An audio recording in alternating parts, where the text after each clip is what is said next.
innovators.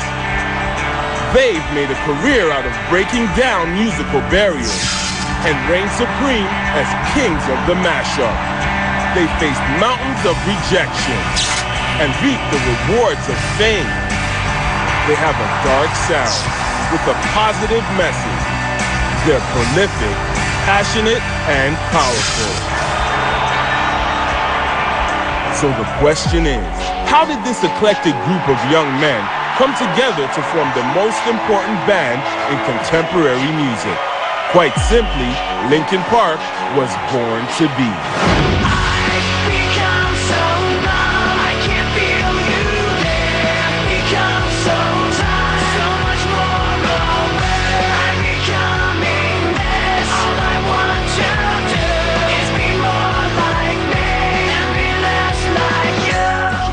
My mother always wanted me to be a lawyer, a doctor, an architect like my father. My dad insisted on medical school. I was always expected to be a part of the family business. A bank manager. But I was born to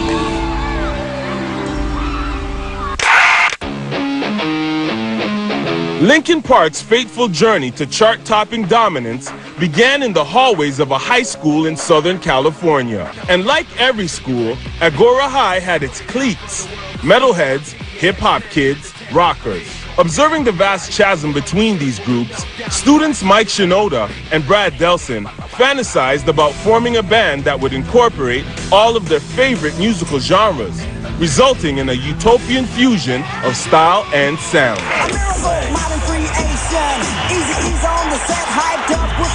We're a hybrid of musical styles, but we're also a hybrid of louder and quieter elements also.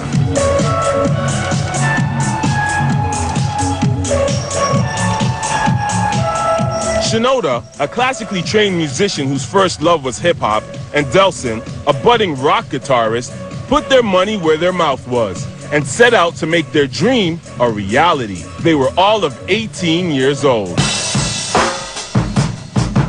The duo soon became a trio with a shiny new recruit, drummer and fellow high schooler Rob Borden.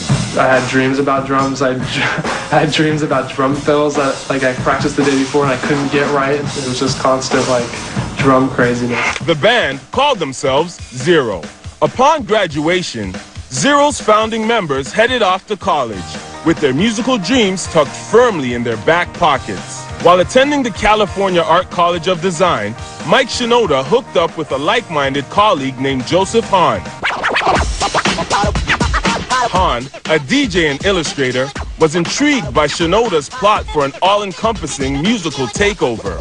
Hahn, like Shinoda, leaned in the direction of hip-hop, but the prospect of working with musicians from rock and metal backgrounds seriously piqued his interest. He quickly accepted an offer to join the band. Meanwhile, at another California campus, Brad Delson was making connections with bass player Dave Farrell. With the rockers represented in one corner and the MCs in another, the time had come to find a vocalist to bring the melody to this musical mashup. The newly minted band enlisted vocalist Mark Wakefield, an old pal from Agora High School. In 1997, Zero recorded and released a self-titled demo, which they circulated around LA.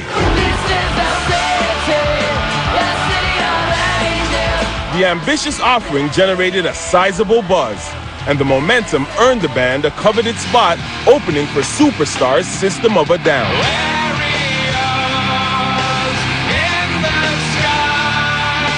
The showcase proved to be very profitable for the rock stars in the making.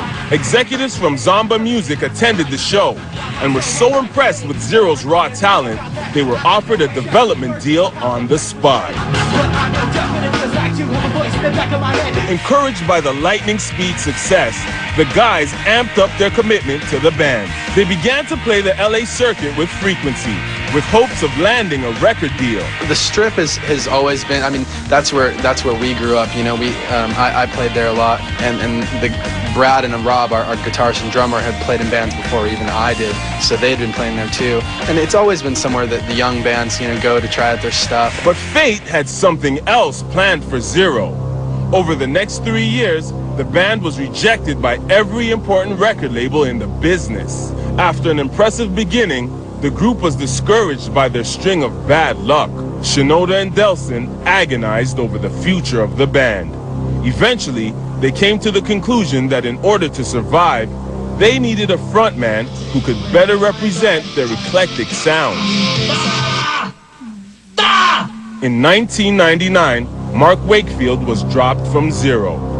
The remaining members contacted their old recruits at Zomba Music in the hopes of finding a stellar new vocalist. Jeff Blue, an early supporter of the band and VP of A&R at Zomba, recalled a young up-and-coming singer named Chester Bennington. Fate was working her magic when Bennington, based in Phoenix, Arizona, received a phone call from Zomba in the midst of his 23rd birthday celebrations. Worship the crown, kiss my hand. The next day, a package arrived on his doorstep containing 2 demos from Zero, a track with Wakefield singing and an instrumental version of the same song. Chester couldn't believe his good fortune. He was drawn to the music as if by magnetic force. When he sat down to write parts for the song, the melody and lyrics came effortlessly. After 3 days of intense reworking, Chester sent the finished product back to California. When the band heard Bennington's tape, they were blown away. In an instant, they knew they'd found the missing piece of the puzzle. Chester has this incredible weird thing when he sings really aggressive. He has like 2 or 3 different voices inside his voice. You can hear 2 or 3 different notes, and it's the strangest thing in the world. But before they could go from zeros to heroes, the band had to hatch a plan of attack. When we return, the guys get focused, find freedom, and cash in on some hard-earned success. But not before spending a little extra time at the School of Hard Knocks. People made jokes about like us being like put together by a boy band producer thing or something. Watch as these musical renegades make a fresh start and go for broke. Born to Be continues.